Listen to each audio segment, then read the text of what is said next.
Um, All right, all let's move right. on. Next topic, which I believe I'll EXO. pass it off to Andrew. Yep. Yes. All right. Okay. He's the resident EXO fanboy. Yes. Yeah, I'm the most important EXO fanboy. This The is most important EXO fanboy. In the most world? important- Yeah, in the world. Actually, no, I'm not the most important EXO fanboy in the world. That'd probably be my friend Kim, because she's the one that got me into EXO in the first But place. she's not a fanboy. She's not a fanboy. She's a fanboy basically. Anyway, this is EXO's "Don't Mess Up My Tempo," which I've lost track of how many albums they released, but it seems like That's their fifth album, I think. Yeah, EXO has probably like one of the best balances between mini album and full album. They always tend to gravitate towards one or the other. Whereas usually groups always either just do one. Or like Boa, where she did her first mini album after like 9 years or no, 15 years basically, and she's just done a bunch of full albums. So I do appreciate that balance for them. So starting us off, we have the title track, kind of simply called Tempo. It is produced by Jamil Digi Chamas, who we mentioned on the Boa album review, because he did one of the album tracks on that. He's done a lot of really good songs too. And part of the lyrics was written by Penomeco, which was a shock. Yeah, Did he write the rap or something? Yeah, that was a huge. He's part of SM now. Yeah, he is. No, that's the weird thing though. That's smart of them to use him though. Technically, he's not. He makes a lot of money. They make more money. Like technically, he's a part of one of the sub labels. Yeah, they still own him though. His label is a subsidiary. They own him. Yeah, they employ him. So yeah, but that's actually a really cool thing to see him get incorporated there, because he's a really good lyricist. So that's actually pretty cool for them to incorporate him in the songwriting process. So as for the song Tempo, honestly, it might go down as one of the best EXO singles in history. Honestly, I'm saying that right now. Not even joking. And I very rarely make like big proclamations such as this. And being the big EXO fan I am, this definitely holds a lot of weight when I give it that much praise. I'd say what sort of puts it over the top. Cooper, you're wrong. I don't think it would. What the hell? Cooper in the comments or in the live chat just said best EXO title track. I'm saying it. I don't know if I'd put it Discord over Mama. hates me. Nothing beats Mama. Will get put over Mama. It's all downhill from their debut. It's always gonna be downhill from their debut. But that being said, again, this is surprisingly good, or it's surprising how consistent EXO's maintained their like music and singles over the years. I think the thing I really love about this is there's so much musical intricacy to this song. Just like it kind of feels like a classical song almost in a way. There's a lot of like different movements and different like beats, and they sort of like do like halftime sometimes. And there's some parts where like during the bridge where it's just literally just them harmonizing and like the bump bump bump bump bump bump bump. Like that's how good EXO is, where they don't need actual instrumentals. They can their voice is basically the entire backing track for them.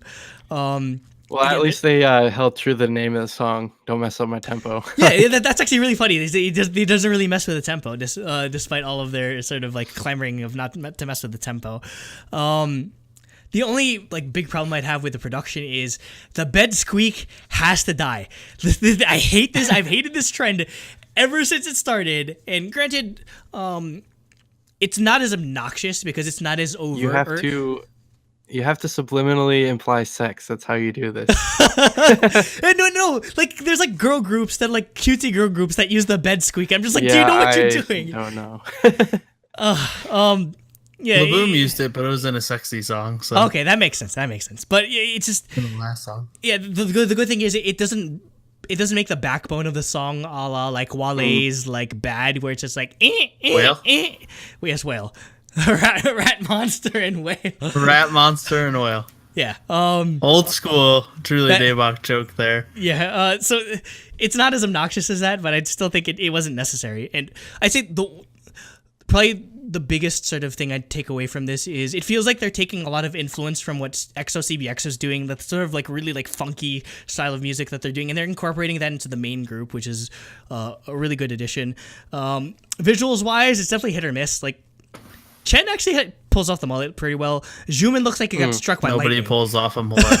If you look at all like the video or like the MV stuff like with Xiumin, it just looks like he got struck by lightning basically. Yeah, Xiumin's hair is crazy.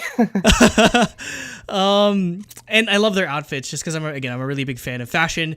Like they're wearing like this like Vetmonts like collection it's inspired specifically like by motocross wear, and the whole concept is like this whole biker theme. So I love like the sort of tie to theming that it has. So, Nate. No, Jacob goes after you. Oh yeah. Yeah. Okay. Never mind. I forgot. Yeah, that's right. Anyways, this song, I like it, but it reminds me of how like I had to like acquire the taste for EXO's Wolf, because I do like that song now, but like it took a really long time. Like I like the song. Like there's certain sections that I really really love, and I wish were the entire song, but like it's so like the first problem I had with it was like the beginning is way too abrupt.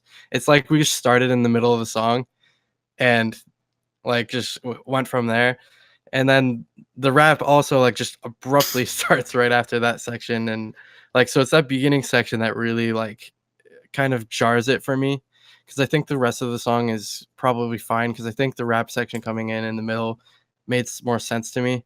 But yeah, I think it's just the it's just too messy, I guess. I don't know. I like the song, but it's just I definitely don't know if I would have chosen it for the title track. I'm with Andrew. I think the song is all over the place, but it's not a bad thing. Like you said, it's almost doing like movements. Yeah. The acapella stuff's amazing. Especially the end, like you said, where it's 100% acapella. And I love just like the funk rock stuff going on. All the parts of it are great. Like the rap, the singing, and the dance are all great. It gives me like that. It kind of with like Jealousy and stuff. It gives me that like early American boy band, like 90s, 2000s feel a little bit. And I kind of like that that's becoming a trend. So yeah, I loved it. Not as good as Mama though. Yeah. There's a Chinese version, but I think we can just like give minor thoughts on that towards the end. Next we have Sign, and my thoughts on this are, holy crap, this instrumental is just like super hard hitting from the beginning, and it definitely gives you I really don't know why they picked, okay, we're all gonna be on motocross bikes and like biker jackets for this concept. Like weird flex, but okay. But like like a lot of the music definitely fits with it thematically. Like this definitely feels like a song that fits for like a racing video game or like a racing like music video sort of thing. It was like that first like beat like drop was just super sick. And also the one thing I really have to like give sort of props for is the chorus. Oh, like again, just like that sort of like choral harmony sort of thing. It almost reminds me of like, it almost reminds me of Monsta X, and like they haven't really gone towards this like really like hype style of song in a while, ever since probably like the early days of EXO, because a lot of their more like chill stuff has definitely popped up or in popularity. So it's really cool to hear this from them, because it's kind of a throwback style in a sense. Jacob. Yeah, so for me, like the first note I wrote was whoa whoa whoa whoa whoa whoa whoa whoa. Darn it, I stole it out of my notes. And like that's immediately the first thing I wrote down. Also, I really especially like the section where Chen sings in the pre-chorus. I thought that was really really nice and smooth. I just like anytime he sings, honestly. Yeah, basically. I mean, Chen's voice is amazing. But and then I also wrote that I liked it better than Tempo right off the bat. Yeah, you could make an argument. This could potentially be like a single if you really thought. There are so many of these songs that could have been single. A particular track on this album, though, I really really loved, and I wish was a single. I mean, or at least like a second single or something. You could say that a lot for EXO's album. I mean, granted, like I can be hit or miss with their title tracks, but again, their albums always just maintain consistency. Honestly, I bet they picked the weird one just because they're like, "Whoa, EXO came out this really weird song. Listen to it." Like, yeah. So, and I mean, that's the nature of the group. I mean, EXO was supposed to be like an experimental type group. I think that's honestly SM now at this point. Yeah, SM. So, like, it's definitely, and you could see the last 4 groups they've debuted have been like pretty Which- experimental. Which just Or makes me you excited. could argue 5. Like I don't know. Like if we get Yeah. like the girl group equivalent in terms Definitely of music, not 5. in terms of like Yeah, 5.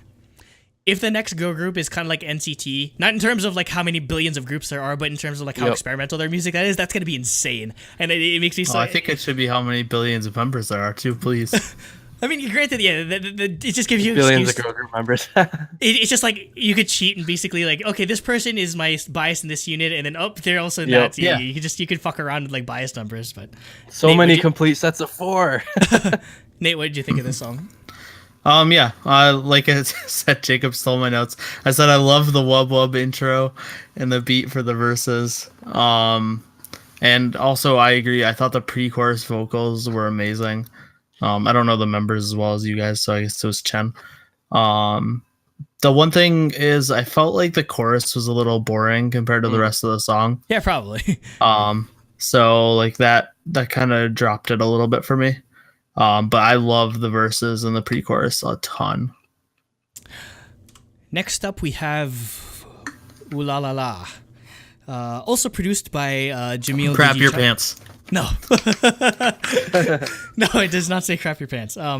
This is also produced by Jamil Digi Chamas. So, again, another thing I appreciate about EXO songs, again, is there's very rarely ever, like, repeat like genres or just styles of songs on their albums in this sort of way. This is definitely, and yeah, this is a clear break from the last two where they're like really hyped. This is a lot more chill, almost like a Latin vibe type of song to it.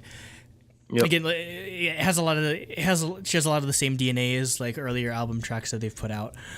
So yeah, I really enjoyed it, and again, Jamil Digi Chamas definitely is definitely going up in terms of my producers to watch, because he actually released a lot of good music this year, honestly. Jacob? So as far as like artsy elements and stuff goes, I actually like the like sort of crackling like I guess lo-fi thing they were going for in the beginning. With I guess they're trying to emulate maybe like listening to on like a vinyl record or something like that. Yeah, because it's like a But, Latin guitar, so it's supposed yeah, to, like, exactly. old school. But you could hear like the crackling like yeah, anyways, gives it more of an analog feel, even though I'm literally listening to an MP3, but or whatever Apple uses as their codec. But M4A. yeah, you're right. Anyways, I thought this was a really, really cool, like sort of R&B, hip hop, Latin sort of thing. I really, really enjoyed this. I thought it was interesting. Again, like the sort of the almost like borderline sing rapping, but more on the sing part, I guess. Sing rapping. I thought it was really good. I like this a lot. Nate? Yeah, I thought it was, like you said, it's just like really awesome, that like chill Latin style. The guitar line makes this song. It's so good. And I do like the echoey, like dreamy vocals they have for the song. I thought it fit it well too. That's another good thing that like we give a lot of praise to EXO's like vocals, but another thing we should definitely give praise for is they're able to sort of tailor their vocals to the different genres that they sort of experiment with, which is very hard to do, because again, you just kind of have to change up like the way you approach your singing. And well, so yeah, that's definitely another sort of thing that we have to commend them for. Next, we have Gravity. It's a cover of the Sandra Bullock and Yeah, the cover of the Sandra Bullock and George Clooney movie. George Clooney. It's a cover of the entire movie. No, but I love this song. It's another song where I love the instrumental so much. It's produced by London Noise, and basically EXO should just do, like, London Noise and EXO should just do the entire Cyberpunk 2077 soundtrack, because it's like the first thing I thought of. It's like some crazy like outrun futuristic type track, and it fits so well. It definitely, you could definitely feel the similarities between this and Power, because obviously they're both songs that are done by London Noise. But again, I really love that intro. Just sold me so much. Like I really wish this had a music video, because you can imagine just some like really like vaporwave ass looking, like, I don't know, just like black like car with like all this like red like neon lights and everything. Like, Oh yeah, like driving, just night drive in like this futuristic 80s like, environment. Yeah. like basically like Cyberpunk 2077. It's literally Yeah, for Cyberpunk real. 2077 the song. Put the money into this and make that MVSM, please. So my only notes on this were in all caps. Holy fuck, this beat! like, like this is easily the best song in the album for me. Easily, like it's not even a contest. You can make an argument for This- that, honestly. This it's up literally there, but- like knocked me out of my chair as I was listening to this today. I was like, oh my god. Like this is the only song on the album that I've listened to like over 10 times already.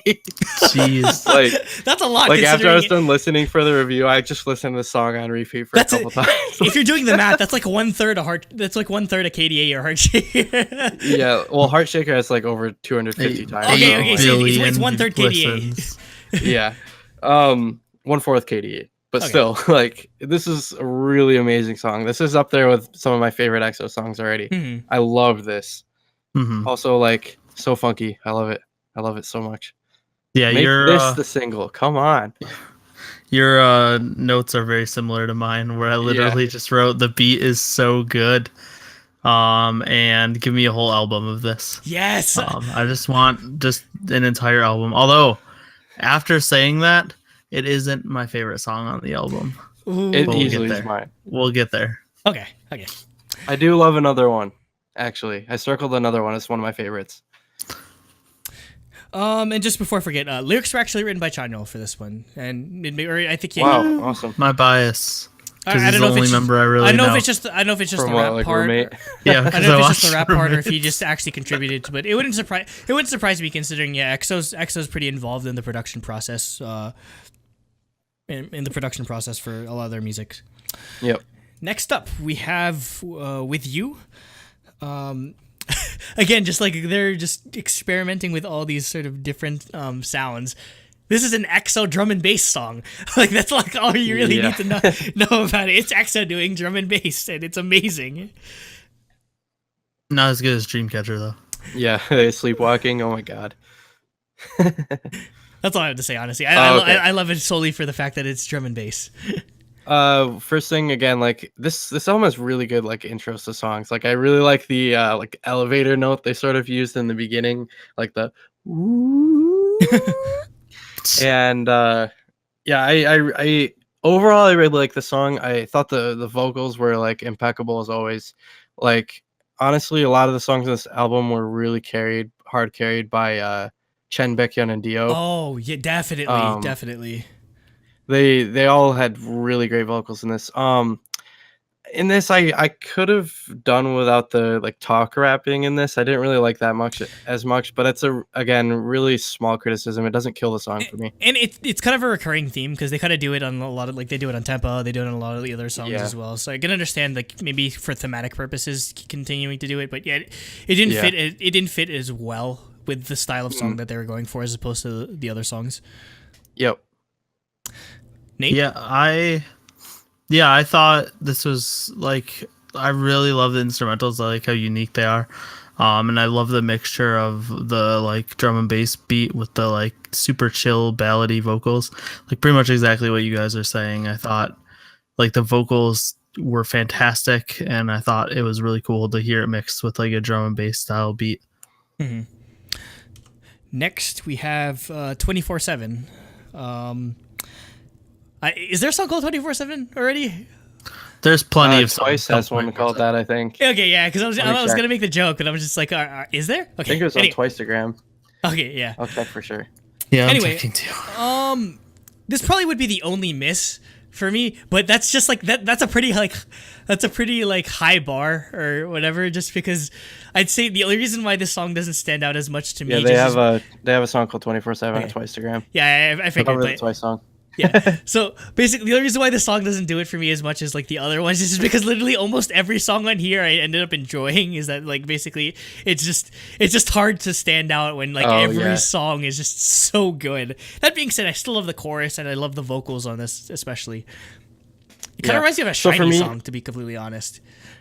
Yeah, honestly, that I could see that for sure. I really like the song, and what really carried it was the hook. I thought that was super catchy. 24/7. Yeah, exactly. Really Shiny-esque. Only small criticism is that I think the verses are a little low energy than I'd like for like this song, but I do get that they're going for the more chill vibe.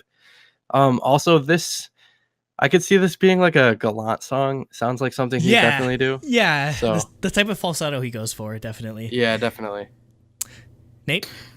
Yeah, yeah, exactly what you said though. I thought this was something that Shiny would put out, just like very chill, like funk. I thought the like minimalistic intro was really good, and then the falsetto was fantastic. Next up, we have Bad Dream. This is a future-based style track, so that's obviously going to be one of my favorites, just immediately.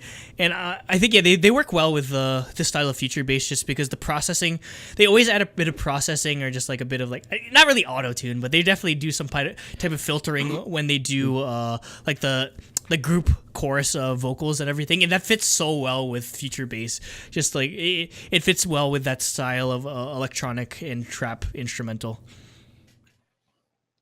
Yeah, I really like the sexy guitar they went with in the beginning. I thought that was really nice. Yeah, overall I really like the song as well. I didn't have too much to say about it, although in one particular verse I thought Dio's voice really stood out a lot. Dio's I thought super he shined underrated. a lot. He's super underrated, actually. Honestly, the only reason he's so underrated is just because he's surrounded by so many good vocalists. Yeah. Like Chen and Baekhyun are so good. Like they're honestly Suho, another amazing vocalist. Like, yeah, Suho, yeah, exactly. Suho's one of my favorite SM Station songs. So, yep. Nate. Yeah, I thought, like, I'm always down for future bass too, like you said. The one thing that stood out to me was like the really high like synth whale call sounding thing, like instrumentals. It's just like, it's really, it's just like almost out of human hearing range, basically. Yeah, it's really unique, but I thought it was fairly cool. So that stood out to me. Next, we have, this is probably one of my favorite songs on like the latter half of the album, Damage.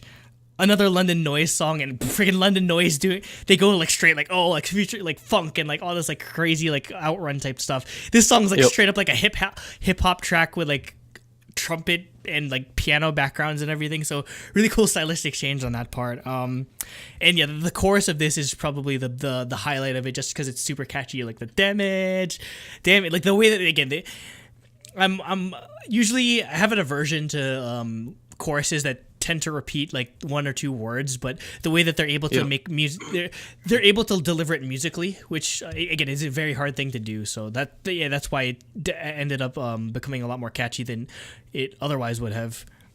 Yeah, I only had, like, so for me, I didn't like the first 20 seconds of the song. I didn't like Chanyeol's original verse. It seemed kind of generic for me.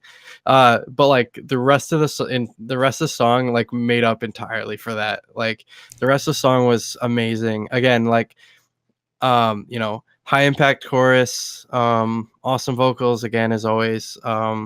I don't think I need to keep commenting on that because like it's kind of a given. I know. So yeah. So definitely it's hard not to like ignore how good their vocals are. It's kind of a given. I also like that they actually use some group vocals for the chorus in this song. At least it sounds like it. At least I don't know if it's layering or group vocals, but I think that's what it is. Nate? Yeah, I love the bridge with the piano line and the vocals. But yeah, the rest of the song, this was one of the ones that didn't really stand out a ton. It's decent, it's good, but nothing really stood out.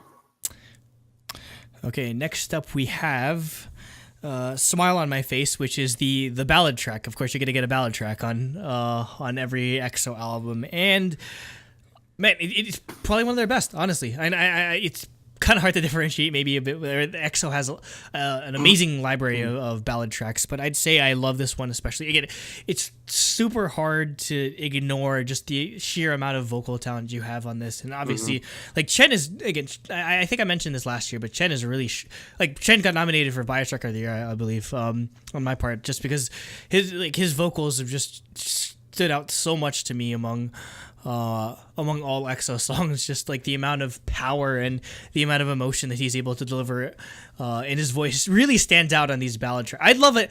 I know CBX or I know like there's like already like a subunit and everything. I'd love to maybe he can get us like a station single where he's doing a ballad or whatever, but I just love to hear more of him like tackling ballad songs, because I feel like it's really where he shines. Yep. I really like to hear Chanyeol singing. I thought that was nice because he doesn't Yeah. sing that often. He's usually just a I know, rapper. he's pretty good at singing too. Yeah, he's not bad. I like hearing more deep voiced singers because you don't get that a ton in K-pop. Mhm. Usually you're like, oh, you have a deep voice, you're the rapper. So yeah. Basically. And then I also thought again like awesome vocals, especially in the chorus. That was really nice. Yeah, obviously we've been saying this whole time, vocals are amazing. I think like I really like the instrumentals even though they're really basic in this song. I think it just fit really well. The final like proper track is Oasis. It's a great like ending track, honestly. Yep. And the beat to this is just incredible. And this sort of, again, we've talked about a lot how they process their vocals a lot for the chorus and everything, but the way that they did it for this definitely reminded me a lot of like a GOT7 track, to be completely honest, which is kind of a really weird sort of tangent for them to go on, but it works so well with EXO, surprisingly. So again, I thought this was a great way to end the album. Yeah. So love their use of like pauses and silence with the beat. That's what really stood out to me the most. Like, again, I've been talking about like how much the impact happens, and their use of silence really accentuates that. Yeah, definitely. So, like when the beat kicks in, it really kicks in because their vocals also do at the same time, and like for the chorus, and it's awesome. I love that. Yeah. And my other note was again like really awesome end to an awesome album. So yeah, this was my second favorite song in the album. I really like this one a lot. Nate? Yep. And yeah, I agree with Cooper in chat. He says it's the best song. This is my favorite song. Really, like I think they saved the best for last. Really, the only minor gripe I have is Jacob's favorite trap hi hat. That they have. I only didn't notice well it? with it though. Oh, Honestly, no, I did notice it. I don't Okay. like it when it's annoying and useless. You know, Yeah. I thought it was fine in this song. Yeah. I'd say but because it probably works well because again, just like how Jacob was mentioning the like the pauses, it's definitely it's the one structure or the one constant in the entire song. So you kind of need some. You kind of need something to help like keep time. So while they're sort of doing like the off time or like the pauses in that sort of way. But yeah, the rest of the instrumentals I thought are just top tier. Like I loved everything about this song.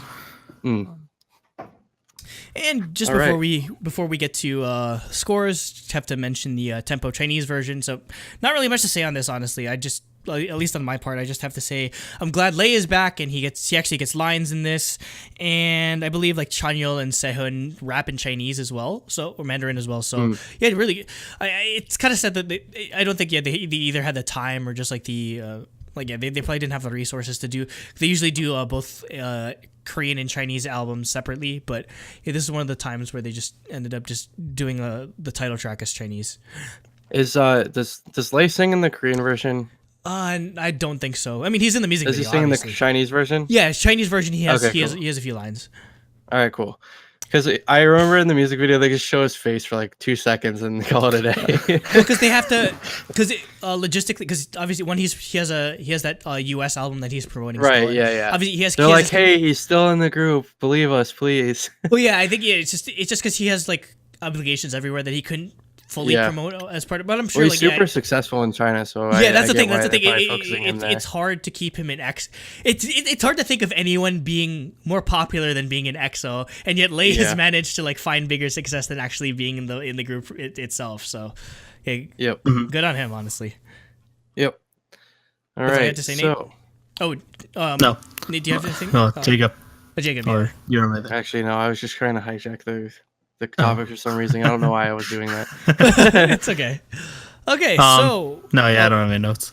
My only notes were it's the wrong version. It's the wrong version. Actually, no. I probably prefer the Korean version to be in this one instance. Wow, that's a first. Though I do love EXO's Chinese albums actually, just because just back in the day, that's the only place you'd ever really hear Chen sing or just get a lot of lines. So that's why because he started off at EXO-M. So EXO-M, yeah.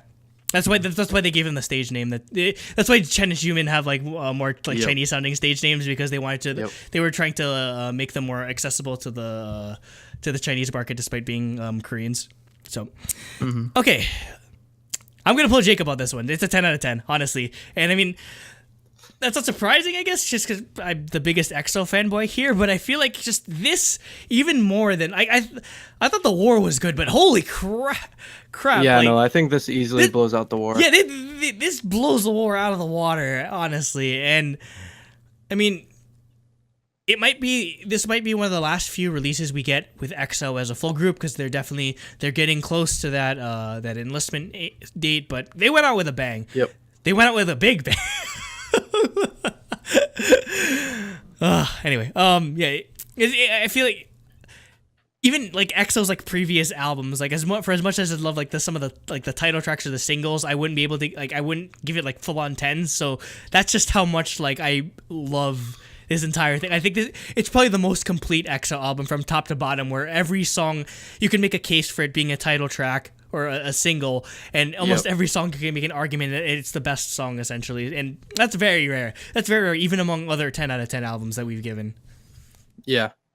So for me, I ended up giving it a 9 out of 10, and so I gave 6 out of 6 for music. I at least liked every single song. Like Tempo was the only one I was like iffy on, and so 2 out of 3 for concept, obviously, and mainly my only reason for doing that is just because I'm still iffy on Tempo, and I think they majorly made the wrong decision making that the title track. So that's my main subtraction, and I felt that was more of a concept ding rather than a music ding, because like the other 9 songs on the album were impeccable. Like I can't take off for music for that. So yeah. Bias point, obviously, I love EXO. So, yeah, 9 out of 10 for me. Yeah, for me, I kept going back and forth, but I think ultimately I'm going to give it a 10. It was, if I had to knock it, it would be concept. And like styling and stuff is just okay. It didn't blow me away, but I think the quality of the songs on the album, like, just push it past the styling being a problem. Everyone in chat is yelling. Yeah, everyone's mad. Oh wait, I think Flixer is saying wrong because of the war. You guys saying it's better than the war, and now Cooper's saying wrong because Jacob didn't give it a 10. No, I'm sorry. This is way better than the war. I'm sorry. I love the war, granted, but it has Coco Bop, and I remember that unpopular K-pop opinion where it's like Coco Bop sounds like somebody dropping a fork down like a like a dispenser or something like that. I like Coco Bop now. I agree on me. I do like Coco Bop now. I like it, but not as much as I like any of these songs. But no, this album is way better than the war. So yeah, I give it a 10 out of 10 as well. So it gets a 10 overall. Whoa. It doesn't get the throbbing. No, throbbingly it's not a perfect album, 10. But it's not an immaculate album. It was close. Jacob, you should have given it a 10 just so we could have given it the throbbingly Daebak award. No. Oh, I love that. That actually has a permanent spot in the thumbnail template now. So. Oh, we're 100% using that again if we ever give something all 10. But yeah, definitely, it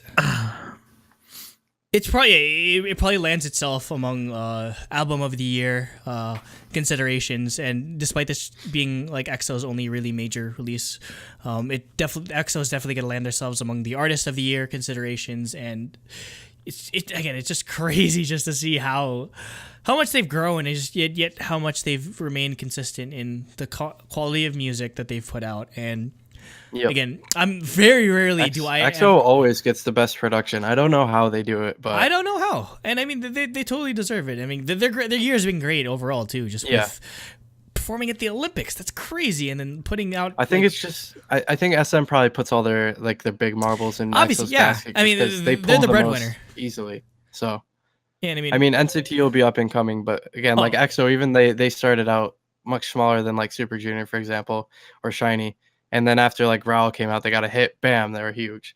Yep. So NCT on the other hand, it seems like they're definitely like coming into their own. So yeah, they're getting there. So they're definitely being groomed to be the next big group once EXO starts going through their military obligations and that sort of thing. But yeah, they put out their best album before all of that, or they put out their best for hopefully not last. And I honestly can't wait to see what they have in the future.